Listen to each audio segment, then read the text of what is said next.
नमस्कार दोस्तों, ask stories channel में आपका स्वागत है। मुंशी प्रेमचंद की कहानी आभूषण। आभूषणों की निंदा करना हमारा उद्देश्य नहीं है। हम असहयोग का उत्पीड़न सह सकते हैं, पर ललनाओं के निर्दय घातक वक्तवानों को नहीं ओढ़ सकते। तो भी इतना अवश्य कहेंगे कि इस तृष्णा की पूर्ति के लिए जितना त्याग किया जाता है, उसका सदुपयोग करने से महान पद प्राप्त हो सकता है। यद्यपि हमने किसी रूपहीना महिला को आभूषणों की सजावट से रूपवती होते नहीं देखा, तथापि हम यह भी मान लेते हैं कि रूप के लिए आभूषणों की उतनी ही जरूरत है जितनी घर के लिए दीपक की। किंतु शारीरिक शोभा के लिए हम तन का कितना मलिन, चित्त को कितना अशांत और आत्मा को कितना कलुषित बना लेते हैं, इसका हमें कदाचित ज्ञान ही नहीं होता। इस दीपक की ज्योति में आंखें धुंधली हो जाती हैं। यह चमक दमक कितनी ईर्ष्या, कितने द्वेष, कितनी प्रतिस्पर्धा, कितनी दुश्चिंता और कितनी दुराशा का कारण है। इसकी केवल कल्पना से ही रोंगटे खड़े हो जाते हैं। इन्हें भूषण नहीं दूषण कहना अधिक उपयुक्त है। नहीं तो यह कब हो सकता था कि कोई नववधु पति के घर आने के तीसरे दिन अपने पति से कहती कि मेरे पिता ने तुम्हारे पल्ले बांधकर मुझे तो कुएं में ढकेल दिया। शीतला आज अपने गांव के तालुकेदार कुंवर सुरेश सिंह की नव विवाहिता वधु को देखने के लिए गई थी। उसके सामने ही वह मंत्रमुग्ध सी हो गई। बहू के रूप लावण्य पर नहीं, उसके आभूषणों की जगमगाहट पर उसकी टकटकी लगी रही। और वह जब से लौटकर घर आई, उसकी छाती पर सांप लौटता रहा। अंत को ज्यों ही उसका पति आया, वह उस पर बरस पड़ी और दिल में भरा हुआ गुबार पूर्वोक्त शब्दों में निकल पड़ा। शीतला के पति का नाम विमल सिंह था। उनके पुरखे किसी जमाने में इलाकेदार थे। इस गांव पर भी उन्हीं का सोलो आने अधिकार था। लेकिन अब इस घर की दशा हीन हो गई है। सुरेश सिंह के पिता जमींदारी के काम में दक्ष थे। विमल सिंह का इन सब का इलाका किसी न किसी प्रकार से उनके हाथ में आ गया। विमल के पास सवारी का टट्टू भी ना था। उसे दिन में 2 बार भोजन भी मुश्किल से मिलता था। उधर सुरेश के पास हाथी, मोटर और कई घोड़े थे। 10-5 बाहर के आदमी नित्य द्वार पर पड़े रहते थे, पर इतनी विषमता होने पर भी दोनों में भाईचारा निभाया जाता था। शादी ब्याह में, मुंडन छेदन में परस्पर आना जाना होता रहता था। सुरेश विद्या प्रेमी था। हिंदुस्तान में उच्च शिक्षा समाप्त करके वह यूरोप चले गए और सब लोगों की शंकाओं के विपरीत वहां से आर्य सभ्यता के परम वक्त बनकर लौटे। वहां के जड़वाद, कृत्रिम भोगलिप्सा और अमानुषिक मंदाता ने उनकी आंखें खोल दी थी। पहले वह घर वालों के बहुत जोर देने पर भी विवाह करने को राजी नहीं हुए थे। लड़की से पूर्व परिचय हुए बिना निर्णय नहीं कर सकते थे। पर यूरोप से लौटने पर उनके वैवाहिक विचारों में बहुत बड़ा परिवर्तन हो गया। उन्होंने उससे पहले की कन्या से बिना आचार विचार जाने हुए विवाह कर लिया। अब वह विवाह को प्रेम का बंधन नहीं, धर्म का बंधन समझते थे। उसी सौभाग्यवती वधु को देखने के लिए आज शीतला अपने सास के साथ सुरेश के घर गई थी। उसी के आभूषणों की छटा देखकर वह मर्माहत सी हो गई है। विमल ने व्यथित होकर कहा, तो माता पिता से कहा होता सुरेश से ब्याह देते, वह तुम्हें गहनों से लाद सकते थे। शीतला, तो गाली क्यों देते हो? विमल, गाली नहीं देता, बात कहता हूँ। तुम जैसी सुंदरी को उन्होंने नाहक मेरे साथ ब्याहा। शीतला, लजाते तो नहीं, उल्टे और ताने देते हो। विमल, भाग्य मेरे वश में नहीं है। इतना पढ़ा भी नहीं हूँ कि कोई बड़ी नौकरी करके रुपए कमाऊं। शीतला, यह क्यों नहीं कहते कि प्रेम ही नहीं है? प्रेम हो तो कंचन बरसने लगे। विमल, तुम्हें गहनों से बहुत प्रेम है? शीतला, सभी को होता है, मुझे भी है। विमल, अपने को अभाग्नी समझती हो? शीतला, हूं ही समझना, कैसा नहीं तो क्या दूसरे को देखकर तरसना पड़े? विमल, गहने बनवा दूं तो अपने को भाग्यवती समझने लगोगी? शीतला चिढ़कर, तुम तो इस तरह पूछ रहे हो जैसे सुनार दरवाजे पर बैठा है। विमल, नहीं, सच कहता हूँ, बनवा दूंगा। हाँ, कुछ दिन सब्र करना पड़ेगा। समर्थ पुरुषों की बात लग जाती है तो प्राण ले लेते हैं।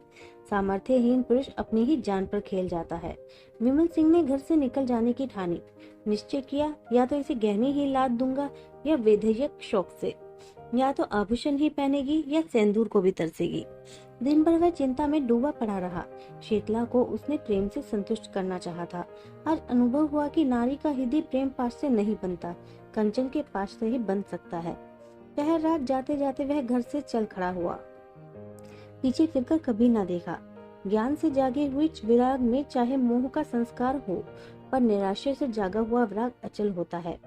प्रकाश में इधर की वस्तुओं को देखकर मन विचलित हो सकता है, पर अंधकार में किसका साहस है जो लीक से जो भी हट सके।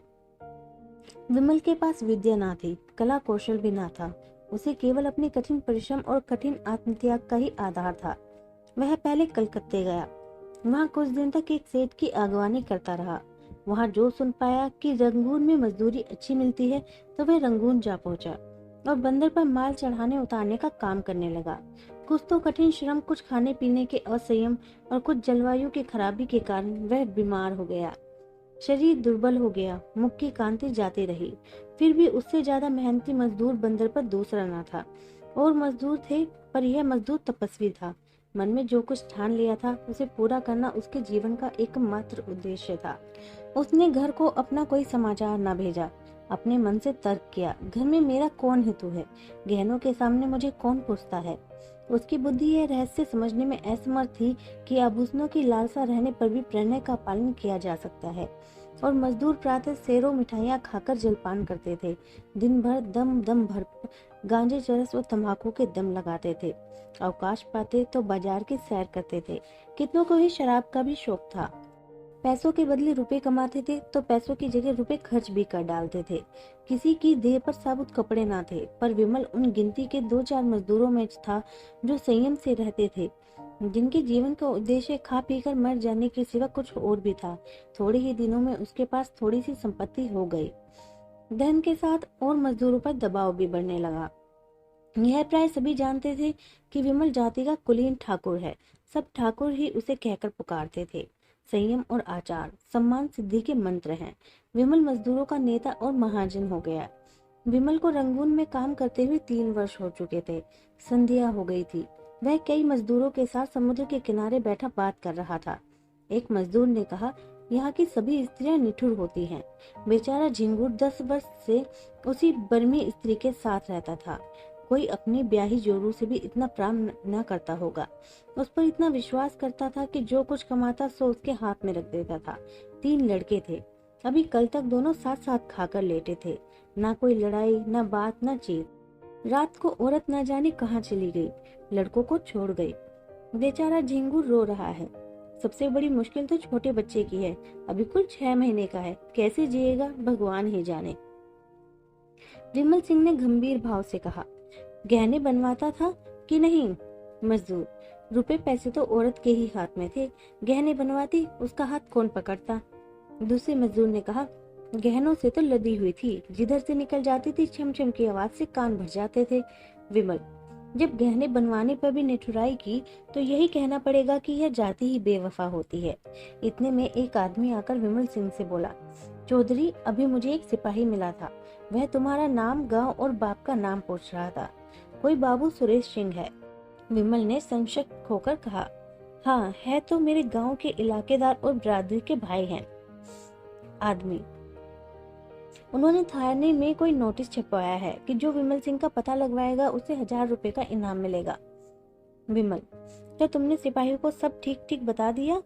आदमी, चौधरी, मैं कोई गवार हूँ क्या?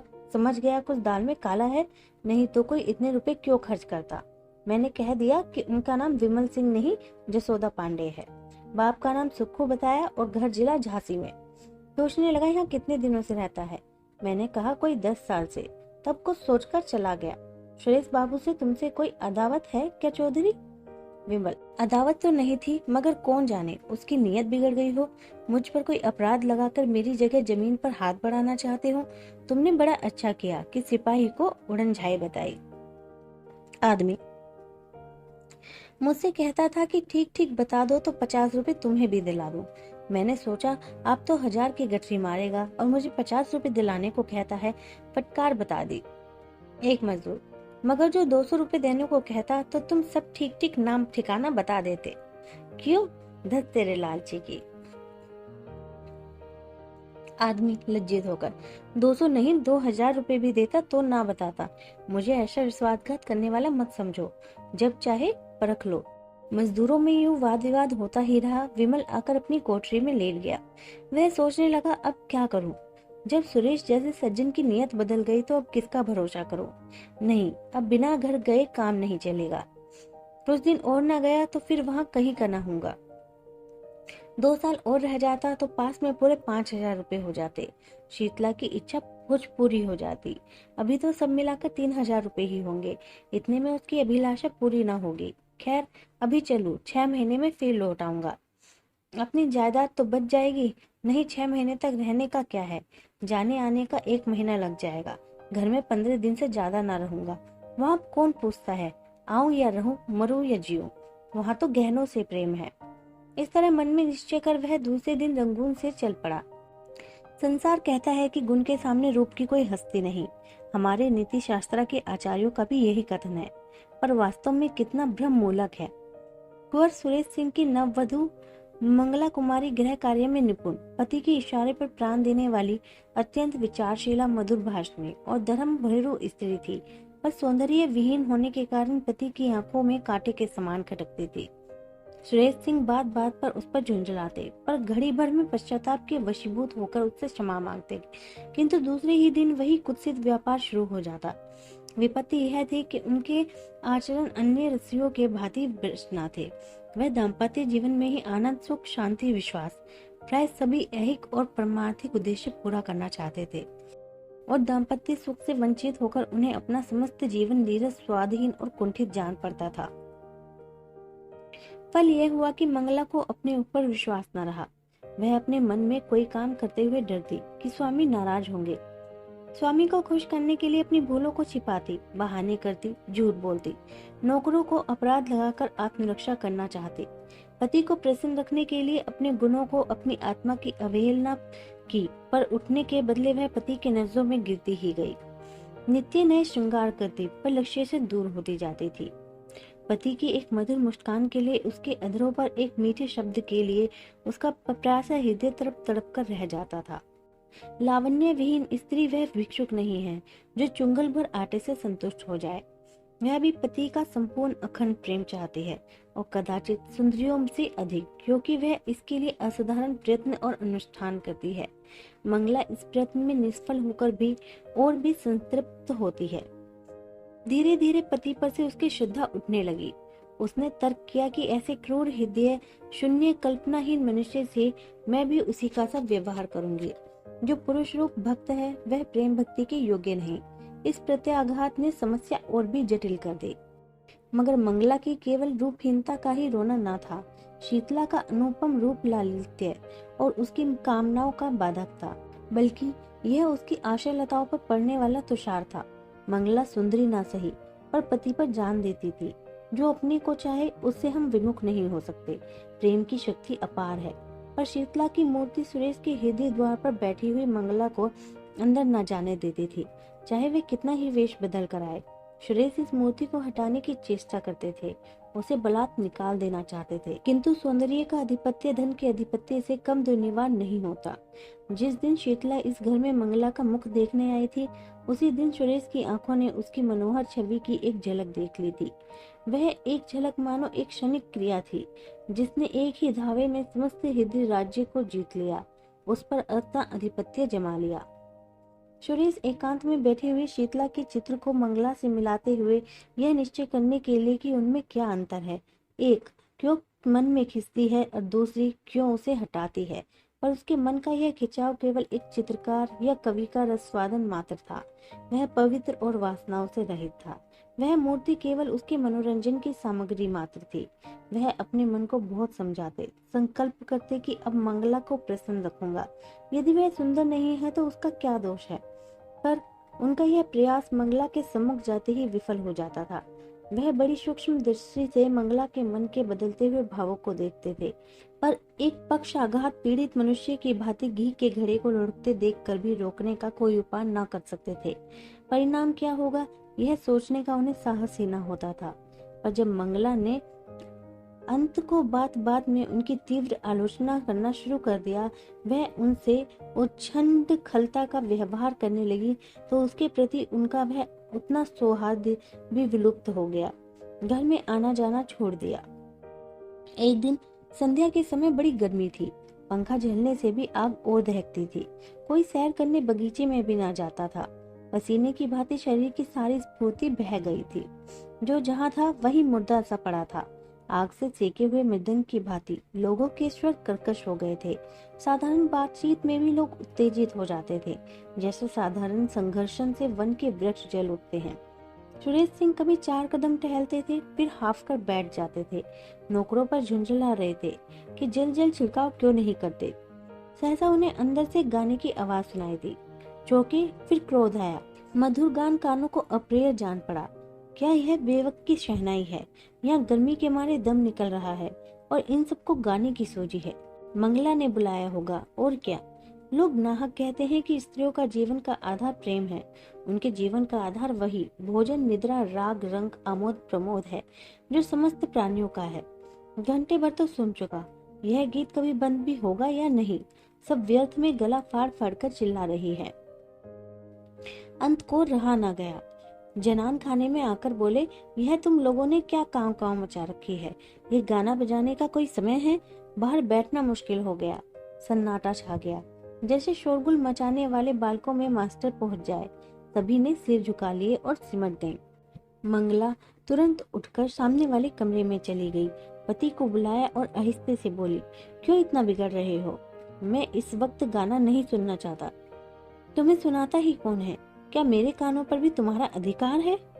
फजूल की बमचक। तुमसे मतलब? मैं अपने घर में ये कोतलाहल ना मचने दूंगा। तो मेरा घर कहीं और है? सुरेश सिंह इसका उत्तर ना देकर बोले, इन सब से कह दो फिर किसी वक्त आए।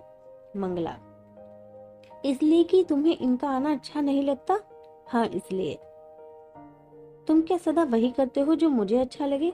तुम्हारे यहाँ मित्र आते हैं, हंसी ठट्टी की आवाज अंदर सुनाई देती है। मैं कभी नहीं कहती कि इन लोगों का आना बंद कर दो। तुम मेरे कामों में दस्तंदाजी क्यों करते हो? सुरेश ने तेज होकर कहा, इसलिए कि मैं घर का स्वामी हूँ। मंगला, तुम बाहर के स्वामी हो, यहाँ मेरा अधिकार है। सुरेश, क्यों व्यर्थ की बकबक करती हो? मुझे चिढ़ाने से क्या मिलेगा? मंगला जरा देर चुप खड़ी रही, फिर पति के मनोगत भाव की मीमांसा कर रही थी। फिर बोली, अच्छी बात है, जब इस घर में मेरा कोई अधिकार नहीं तो ना रहूंगी। अब तक भ्रम में थी, आज तुमने वह भ्रम मिटा दिया। मेरा इस घर पर अधिकार कभी नहीं था। जिस स्त्री के पति के हृदय पर अधिकार नहीं, उसका उसकी संपत्ति पर भी कोई अधिकार नहीं हो सकता। सुरेश ने लज्जित होकर कहा, बात का बतंगड़ क्यों बनाती हो? मेरा यह मतलब ना था। कुछ का कुछ समझ गई। मंगला, मन की बात आदमी के मुंह से अनायास ही निकल जाती है। सावधान होकर हम अपने भावों को छिपा लेते हैं। सुरेश को अपनी असज्जनता पर दुख तो हुआ, पर इस भय से कि मैं इसे जितना ही मनाऊंगा उतना ही यह और जलीकटी सुनाएगी, उसे वहीं छोड़कर बाहर चले आए। प्रातःकाल ठंडी हवा चल रही थी। सुरेश कुमारी में पड़े हुए स्वप्न देख रहे थे कि मंगला सामने से चली जा रही है। चौंक पड़े हैं। देखा, द्वार पर सचमुच मंगला खड़ी है। घर की नौकरानियां आंचल से आंखें पोंछ रही हैं। कई नौकर आसपास खड़े हैं। सभी की आंखें सजल और मुख उदास है, मानो बहू विदा हो रही है। सुरेश समझ गए कि मंगला को कल की बात लग गई, पर उन्होंने उठकर कुछ पूछने की, मनाने की या समझाने की चेष्टा नहीं की। यह मेरा अपमान कर रही है, मेरा सिर नीचा कर रही है। जहाँ चाहे जाए, मुझसे कोई मतलब नहीं। यो बिना कुछ पूछे गाछे चले जाने का अर्थ यह है कि मैं इसका कोई नहीं। फिर मैं इसे रोकने वाला कौन? वे यूं ही जड़वत पड़े रहे और मंगला चली गई। उनकी तरफ मुंह उठाकर भी ना ताका। मंगला पांव पैदल चली जा रही थी। एक बड़े ताल्लुकेदार की औरत के लिए यह मामूली बात ना थी। हर किसी को हिम्मत ना पड़ती थी कि उससे कुछ कहे। पुरुष उसकी राह छोड़कर किनारा खड़े हो जाते थे। नारियां द्वार पर खड़ी करुण कौतूहल से देखती थी और आंखों से ही कहती थी, हाँ, निर्दयी पुरुष। इतना भी ना हो सका कि एक डोला पर तो बिठा देता। इस गांव से निकलकर उस गांव में पहुंची जहां शीतला रहती थी। शीतला सुनते ही द्वार पर आकर खड़ी हो गई और मंगला से बोली, बहन, जरा आकर दम ले लो। मंगला ने अंदर जाकर देखा तो मकान जगह जगह से गिरा हुआ था। दालान में एक वृद्धा खाट पर पड़ी थी। चारों ओर दरिद्रता के चिन्ह दिखाई देते थे। शीतला ने पूछा, यह क्या हुआ?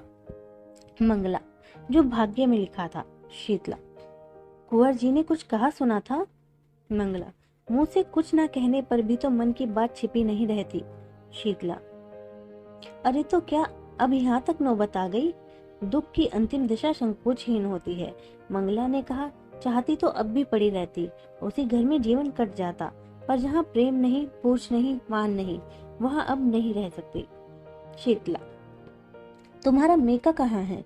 मंगला, मैके कौन मुंह लेकर जाऊंगी? शीतला, तब कहाँ जाओगी?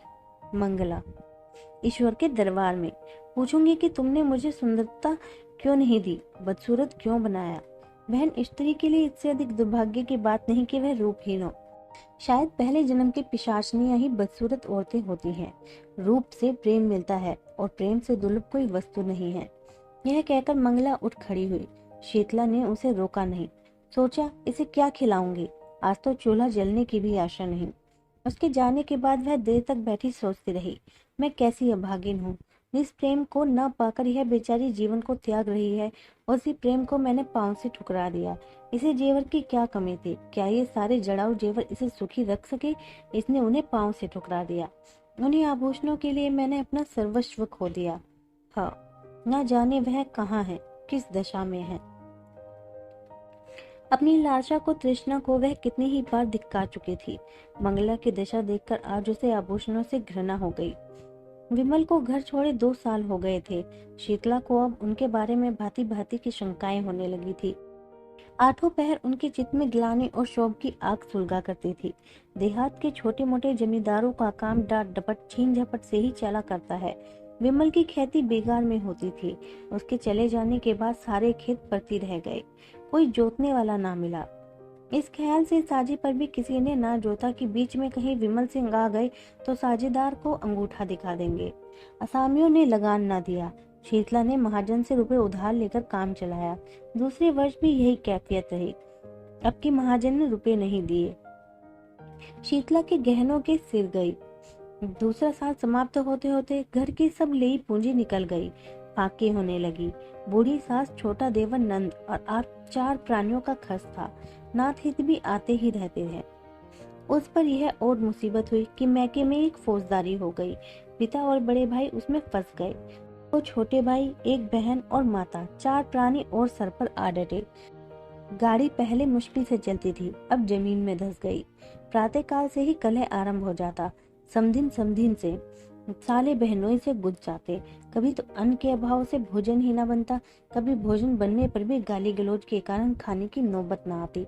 लड़के दूसरों के खेतों में जाकर गन्ने और मटर खाते, बुढ़िया दूसरों के घरों में जाकर अपना दुखड़ा रोती और ठाकुर सोहाती करती। पुरुष की अनुपस्थिति में स्त्री के मेको वाला का प्राधान्य हो जाता है। इस संग्राम में प्राय विजय पताका मेको वाला के हाथ में ही रहती। किसी भांति घर अनाज आ जाता तो उसे पीसे कौन। शीतला की माँ कहती, 4 दिन के लिए आई हूँ तो क्या चक्की चलाऊं? सास कहती, खाने की बेर तो बिल्ली की तरह लटकेंगी, पीसते क्यों जान निकलती है।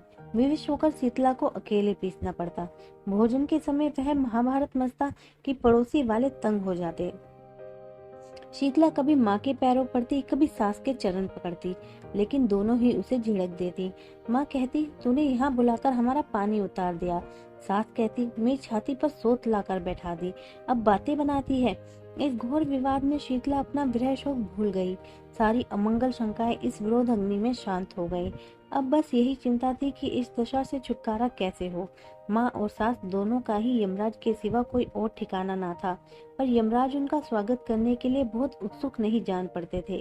सैकड़ों उपाय सोचती, पर उस पथिक के भांति जो दिन भर चलकर भी अपने द्वार पर ही खड़ा हो, उसकी सोचने की शक्ति निश्चल हो गई थी। चारों तरफ निगाहें दौड़ाती कि कहीं कोई शरण का स्थान है, पर कहीं निगाह न जमती। एक दिन वह इसी नैराश्य की अवस्था में द्वार पर खड़ी थी। मुसीबत में चित्त की उद्विग्नता में, इंतजार में द्वार से हमें प्रेम हो जाता है। सहसा उसने बाबू सुरेश सिंह को सामने से घोड़े पर जाते देखा। उनकी आंखें उसकी ओर फिरी, आंखें मिल गईं। वह झिझक कर पीछे हट गई, किवाड़े बंद कर लिए। कुंवर साहब आगे बढ़ गए। शीतला को खेद हुआ कि उन्होंने मुझे देख लिया। मेरे सिर पर साड़ी फटी हुई थी, चारों तरफ उसमें पैबंद लगे हुए थे। वह अपने मन में ना जाने क्या कहते होंगे। कुंवर साहब को गांव वालों से विमल सिंह के परिवार के कष्टों की खबर मिली थी। वह गुप्त रूप से उनकी कुछ सहायता करना चाहते थे, पर शीतला को देखते ही संकोच ने उन्हें ऐसा दबाया कि द्वार पर एक क्षण भी न रुक सके। नगला के गृह त्याग के 3 महीने पीछे आज वह पहली बार घर से निकले थे। मारे शर्म के बाहर बैठना छोड़ दिया था। इसमें संदेह नहीं कि कुंवर साहब मन में शीतला के रूप रस का आस्वादन करते थे। मंगला के जाने के बाद उनके हृदय में एक विचित्र दुष्कामना जाग उठी। क्या किसी उपाय से यह सुंदरी मेरी नहीं हो सकती? विमल का मुद्दत से पता नहीं। बहुत संभव है कि वह अब संसार में न हो, किंतु वह इस दुष्कल्पना को विचार से दबाते रहते थे। शीतला की विपत्ति की कथा सुनकर भी वह उसकी सहायता करते हुए डरते थे। कौन जाने वासना यही वेश धरकर मेरे विचार और विवेक पर कुठारघात करना चाहती हो। अंत को लालसा की कपट लीला उन्हें भुलावा दे ही गई। वह शीतला के घर उसका हालचाल पूछने गए। मन में तर्क किया, यह कितना घोर अन्याय है कि एक अबला ऐसे संकट में हो और मैं उसकी बात भी ना पूछूं। पर वहां से लौटे तब बुद्धि और विवेक की रस्सियां टूट गई थी और नौका मोह वासना के अपार सागर में डुबकियां खा रही थी। आह, ये मनोहर छवि, यह अनुपम सुंदरी है। एक क्षण में उन्मत्तों की भांति बकने लगे। यह प्राण और यह शरीर तेरी भेंट करता हूँ। संसार हंसेगा, हंसे। महापाप है हो, कोई चिंता नहीं। इस स्वर्गीय आनंद से मैं अपने को वंचित नहीं कर सकता। वह मुझसे भाग नहीं सकती। इस हृदय को छाती से निकालकर उसके पैरों पर रख दूंगा। विमल मर गया, नहीं मरा तो अब मरेगा। पाप क्या है पता नहीं। कमल कितना कोमल, कितना प्रफुल्लित, कितना ललित है। क्या उसके अधरों? अकस्मात वह ठिठक गए, जैसे भूली हुई कोई बात याद आ गई। मनुष्य में बुद्धि के अंतर्गत एक अज्ञात बुद्धि है। वह रण क्षेत्र में हिम्मत हार कर भागने वाले सैनिकों को किसी गुप्त स्थान से आने वाली कुमक संभाल लेती है। वैसे ही इस अज्ञात बुद्धि ने सुरेश को सचेत कर दिया। वे संभल गए। ग्लानि से उनकी आंखें भर आए। वह कई मिनट तक किसी दंडित कैदी की भांति शुद्ध खड़े सोचते रहे। फिर विजय ध्वनि से कह उठे, कितना सरल है। इस विकार के हाथी को सिंह से नहीं, चींटी से मारूंगा। शीतला को एक बार बहन कह देने से ही यह सब विकार शांत हो जाएगा। शीतला, बहन, मैं तेरा भाई हूँ। उसी क्षण उन्होंने शीतला को पत्र लिखा। बहन, तुमने इतने कष्ट झेले पर मुझे खबर तक ना दी। मैं कोई गैर न था, मुझे इसका दुख है। खैर, अब ईश्वर ने चाहा तो तुम्हें कष्ट ना होगा। इस पत्र के साथ उन्होंने अनाजों रुपए भेजे। शीतला ने उत्तर दिया, भैया क्षमा करो, जब तक जीऊंगी तुम्हारा यश गाऊंगी। तुमने मेरी डूबती नाव पार लगा दी। कई महीने बीत गए। संध्या का समय था। शीतला अपनी मैना को चारा चुगा रही थी। उसे सुरेश नेपाल से उसी के वास्ते लाए थे। इतने में सुरेश आकर आंगन में बैठ गए। शीतला ने पूछा, कहाँ से आते हो भैया? सुरेश, गया था जरा थाने, कुछ पता नहीं चला। रंगून में पहले कुछ पता मिला था, बाद को मालूम हुआ वह कोई और आदमी है। क्या करूं, इनाम और बढ़ा दूं? शीतला, तुम्हारे पास रुपए बड़े हैं, फूको। उनकी इच्छा होगी तो आप ही आएंगे। सुरेश, एक बात पूछूं, बताओगी? किस बात पर तुमसे रूठे थे? शीतला, कुछ नहीं, मैंने यही कहा था कि मुझे गहने बनवा दो। कहने लगे मेरे पास है क्या? मैंने कहा लजा कर। तो ब्याह क्यों किया? बस बातों ही बातों में तकरार हो गई। इतने में शीतला की सास आ गई। सुरेश ने शीतला की माँ और भाइयों को उनके घर पहुंचा दिया था, इसलिए यहाँ अब शांति थी। सास ने बहू की बात सुन ली थी। कर्कश स्वर से बोली, बेटा, तुमसे क्या पर्दा। यह महारानी देखने को ही गुलाब की फूल है, अंदर सब कांटे हैं। यह अपने बनाव सिंगार के आगे विमल की बात ही न पूछती थी। बेचारे इस पर जान देता था, पर इसका मुंह ही ना सीधा होता था। प्रेम तो इसे छू नहीं गया। अंत को उसे देश से निकालकर इसने दम लिया। शीतला ने रुष्ट होकर कहा, क्या वही अनोखे धन कमाने घर से निकले हैं? देश विदेश जाना मर्दों का काम ही है। सुरेश, यूरोप में तो धन भोग के सिवा स्त्री पुरुष में कोई संबंध ही नहीं होता। बहन ने यूरोप में जन्म लिया होता तो हीरे जवाहर से जगमगाती होती। शीतला, अब तुम ईश्वर से यही कहना कि सुंदरता देते हो तो यूरोप में जन्म दो। शीतला ने व्यथित होकर कहा, जिनके भाग्य में लिखा है वे यही सोने से लदी हुई है। मेरे भांति सभी के कर्म थोड़े ही फूट गए हैं। सुरेश सिंह को ऐसा जान पड़ा कि शीतला की मुख कांति मलिन हो गई है। पति वियोग में भी गहनों के लिए इतनी ललायत है। बोले, अच्छा, मैं तुम्हें गहने बनवा दूंगा। यह वाक्य कुछ अपमान सूचक स्वर में कहा गया था, पर शीतला की आंखें आनंद से सजल हो आईं। कंठ गद हो गया। उसके हृदय नेत्रों के सामने मंगला के रत्न जटित आभूषणों का चित्र खिंच गया। उसने कृतज्ञतापूर्ण दृष्टि से सुरेश को देखा। मुंह से कुछ न बोली, पर उसका प्रत्येक अंग कह रहा था, मैं तुम्हारी हूँ। कोयल आम की डालियों पर बैठकर मछली शीतल निर्मल जल क्रीड़ा करके और मृग शावक विस्तृत हरियालियों में छलांगे भरकर इतने प्रसन्न नहीं होते जितना मंगला का आभूषणों को पहनकर शीतला प्रसन्न हो रही है। उसके पैर जमीन पर नहीं पड़ते। वह दिन भर आईने के सामने खड़ी रहती है, कभी केशों को संवारती है, कभी सुरमा लगाती है। कोहरा फट गया और निर्मल स्वच्छ चांदनी निकल आई। वह घर का एक तिनका भी नहीं उठाती। उसके स्वभाव में एक विचित्र गर्व का संचार हो गया है। लेकिन श्रृंगार क्या है? सोई हुई काम वासना को जगाने का घोर नाद, उद्दीपन का मंत्र। शीतला जब नख नख से सजकर बैठती है, उसे प्रबल इच्छा होती है कि मुझे कोई देखे। यह द्वार पर आकर खड़ी हो जाती है। गांव की स्त्रियों की प्रशंसा से उसे संतोष नहीं होता। गांव के पुरुषों को वह श्रृंगार रस विहीन समझती है, इसलिए सुरेश सिंह को बुलाती है। पहले वह दिन में एक बार आ जाते थे, अब शीतला के बहुत अनुनय विनय करने पर भी नहीं आते। पहर रात गई थी, घरों के दीपक बुझ चुके थे। शीतला के घर में दीपक जल रहा था।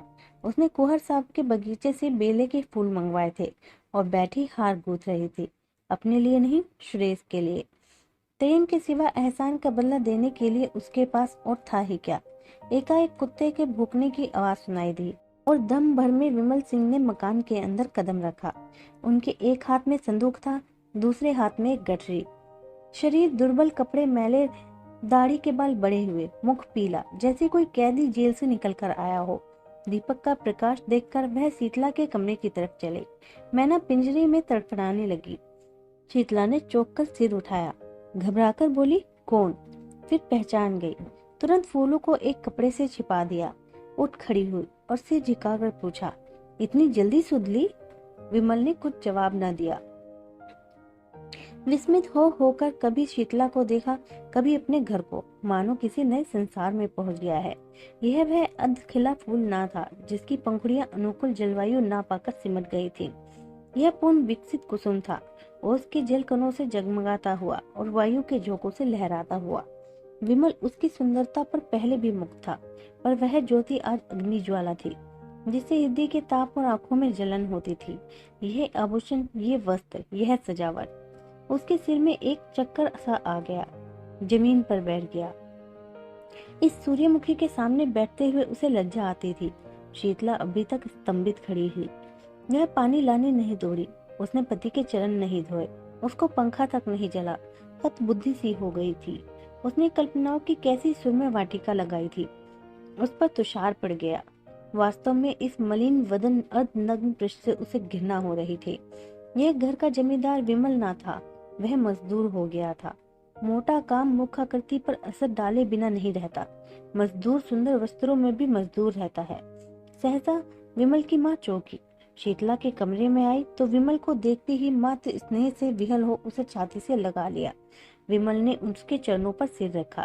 उसकी आंखों से आंसुओं की गरम गरम बूंदें निकल रही थी। माँ पुलकित हो रही थी, मुख से बात ना निकलती थी। एक क्षण में विमल ने कहा, अम्मा। कंठ ध्वनि से उसका आश्चर्य प्रकट कर दिया। माँ ने प्रश्न समझकर कहा, नहीं बेटा, यह बात नहीं है। विमल, यह देखता क्या हूँ? माँ, स्वभाव ही ऐसा है तो कोई क्या करे। विमल, सुरेश ने मेरा हुलिया क्यों लिखाया था? माँ, तुम्हारी खोज लेने के लिए। उन्होंने दया ना की होती तो आज घर में किसी को जीता ना पाते। विमल, बहुत अच्छा होता। शीतला ने ताने से कहा, अपनी ओर से तुमने सबको मार ही डाला था, फूलों की सेज नहीं बिछा गए थे। विमल, अब तो फूलों की सेज ही बिछी हुई देखता हूँ। शीतला, तुम किसी के भाग्य के विधाता हो।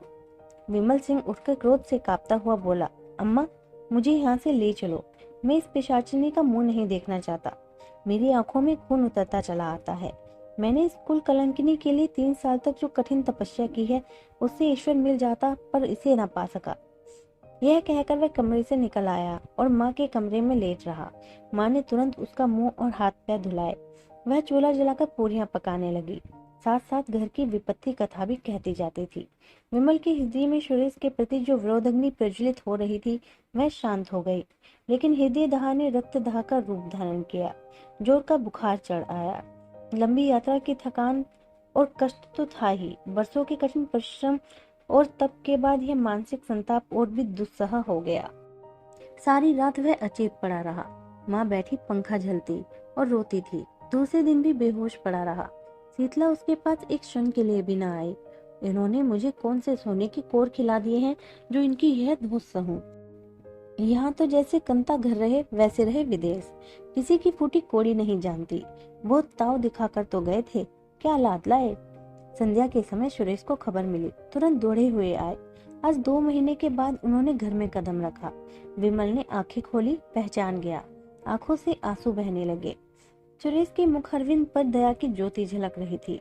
विमल ने उसके बारे में जो अनुचित संदेह किया था, उसके लिए वह अपने को धिक्कार रहा था। शीतला ने जो ही सुना कि सुरेश सिंह आए हैं, तुरंत शीशे के सामने गई, केश छिटका लिए और विपत की मूर्ति बनी हुई विमल के कमरे में आई। कहाँ तो विमल की आंखें बंद थी, मूर्छित सा पड़ा था। कहाँ शीतला के आते ही आंखें खुल गईं। अग्नि में नेत्रों से उसकी ओर देखकर बोला, अभी आई है, आज के तीसरे दिन आना हुआ। कुंवर साहब से उस दिन फिर भेंट हो जाएगी। शीतला उल्टे पांव चली गई। सुरेश पर घड़ों पानी पड़ गया। मन में सोचा, कितना रूप लावण्य है, पर कितना विषाक्त। हृदय की जगह केवल श्रृंगार लालसा। आतंक बढ़ता गया। सुरेश ने डॉक्टर बुलवाए, पर मृत्युदेव ने किसी की न मानी। उनका हृदय पाषाण है, किसी भांति नहीं पसीजता। कोई अपना हृदय निकाल कर रख दे, आंसुओं की नदी बहा दे, पर उन्हें दया नहीं आती। बसे हुए घर को उजाड़ना, लहराती हुई खेती को सुखाना उनका काम है, और उनकी नित्यता कितनी विनोदमय है।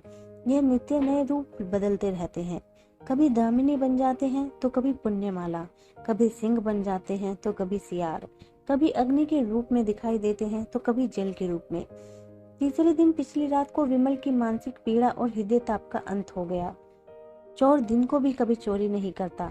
यम के दूत प्रातः रात को ही सबकी नजर बचाकर आते हैं और प्राण रत्न को चुरा ले जाते हैं। आकाश के फूल मुरझाए हुए थे। वृक्ष समूह स्थिर थे, पर शोक में मग्न से झुकाए हुए। रात शोक का बाहर रूप है, रात मृत्यु का क्रीड़ा क्षेत्र है। उसी समय विनय के घर से आर्तनाद सुनाई दिया, वह नाद जिसे सुनने के लिए मृत्युदेव विकल रहते हैं। शीतला चौंक पड़ी और घबराई हुई मन सिया की ओर चली। उसने मृतदेह पर निगाह डाली और भयभीत होकर एक पग पीछे हट गई। उसे जान पड़ा, विमल सिंह उसकी ओर अत्यंत तीव्र दृष्टि से देख रहे हैं। बुझे हुए दीपक में उसे भयंकर ज्योति दिखाई दी। वह मारे भय के वहां ठहर न सकी। द्वार से निकल ही रही थी कि सुरेश सिंह से भेंट हो गई। कातर स्वर में बोली, मुझे यहाँ डर लगता है। उसने चाहा कि रोती हुई उनके पैरों में गिर पड़ूं, पर वह अलग हट गए। जब किसी पथिक को चलते चलते ज्ञात होता है कि मैं रास्ता भूल गया हूँ, तो वह सीधे रास्ते पर आने के लिए बड़े वेग से चलता है। झुंझलाता है कि मैं इतना असावधान क्यों हूँ। सुरेश भी अब शांति मार्ग पर आने के लिए विकल हो गए। मंगला की स्नेहमयी सेवाएं याद आने लगी। हृदय में वास्तविक सौंदर्य उपासना का भाव उदय हुआ। उसमें कितना प्रेम, कितना त्याग, कितनी क्षमा थी। उसकी अतुल पति भक्ति को याद करके वह कभी कभी तड़प जाते। आह, मैंने घोर अत्याचार किया। ऐसे उज्जवल रत्न का आदर ना किया। मैं यूं ही जड़वत पड़ा रहा और मेरे सामने ही लक्ष्मी घर से निकल गई। मंगला ने चलते चलते शीतला से जो बातें कही वे उन्हें मालूम थी, पर उन बातों पर विश्वास न होता था। मंगला शांत प्रकृति की थी। वह इतनी उद्दंडता नहीं कर सकती। उसमें क्षमा थी। वह इतना विद्वेष नहीं कर सकती। उसका मन कहता था कि वह जीती है और कुशल से है। उसके मेके वालों को कई पत्र लिखे, पर वह व्यंग और कटु वाक्यों के सिवा और क्या रखा था। अंत को उन्होंने लिखा, अब उस रत्न की खोज में स्वयं जाता हूँ, या तो लेकर ही आऊंगा या कहीं मुंह में कालिख लगाकर डूब मरूंगा। इस पत्र का उत्तर आया, अच्छी बात है, जाइए, पर यहाँ से होते हुए जाइएगा। यहाँ से भी कोई आपके साथ चला जाएगा। सुरेश सिंह को इन शब्दों में आशा की झलक दिखाई दी। उसी दिन प्रस्थान कर दिया। किसी को साथ नहीं लिया। ससुराल में किसी ने उनका प्रेम में स्वागत नहीं किया। सभी के मुंह फूले हुए थे। ससुर जी ने तो उन्हें पति धर्म पर एक लंबा उपदेश दिया। रात को जब वह भोजन करके लेटे तो छोटी साली ने आकर बैठ गई। मुस्कुराकर बोली, जीजा जी, कोई सुंदरी अपने रूपहीन पुरुष को छोड़ दे तो उसका अपमान करे तो आप उसे क्या कहेंगे? सुरेश गंभीर स्वर में, कुटिला। साली, और ऐसे पुरुष को जो अपनी रूपहीन स्त्री को त्याग दे? सुरेश पशु। साली, और जो पुरुष विद्वान हो? सुरेश पिशाच। साली हंसकर, तो मैं भागती हूँ, मुझे आपसे डर लगता है। सुरेश, पिशाचों का प्रायश्चित भी तो शिकार हो जाता है। शाली, शर्त यह है कि प्रायश्चित सच्चा हो। सुरेश, यह तो वह अंतर्यामी ही जान सकते हैं। साली, सच्चा होगा तो उसका फल भी अवश्य मिलेगा, मगर दीदी को लेकर इधर से लौटिएगा। सुरेश की आशा नौका फिर डगमगाई, गिड़गिड़ाकर बोले, प्रभा, ईश्वर के लिए मुझ पर दया करो, मैं बहुत दुखी हूँ। साल भर में ऐसा कोई दिन नहीं गया कि मैं रोकर ना सोया हूँ। प्रभा ने उठकर कहा, अपने किए का क्या इलाज, जाती हूँ, आराम कीजिए। एक क्षण में मंगला की माता आकर बैठ गई और बोली, बेटा, तुमने तो बहुत पढ़ा लिखा है, देश विदेश घूम आए हो, सुंदर बनने की कोई दवा कहीं नहीं देखी? सुरेश ने विनय पूर्वक कहा, माता जी, अब ईश्वर के लिए और लज्जित ना कीजिए। माता, तुमने तो मेरी प्यारी बेटी के प्राण ले लिए, मैं क्या तुम्हें लज्जित करने से भी गई? जी में तो था कि ऐसी ऐसी सुनाऊंगी कि तुम भी याद करोगे, पर मेहमान हो, क्या जलाऊं, आराम करो। सुरेश आशा और भय से दशा में पड़े करवटें बदल रहे थे कि एकाएक द्वार पर किसी ने धीरे से कहा, जाती क्यों नहीं? जागती तो है। किसी ने जवाब दिया, ला जाती है। सुरेश ने आवाज पहचानी, प्यासे को पानी मिल गया। एक क्षण में मंगला उनके सम्मुख आ गई और सिर झुकाकर खड़ी हो गई। सुरेश को उसके मुख पर एक अनूठी छवि दिखाई दी, जैसे कोई रोगी स्वास्थ्य लाभ कर चुका हो। रूप वही था, पर आंखें और थी।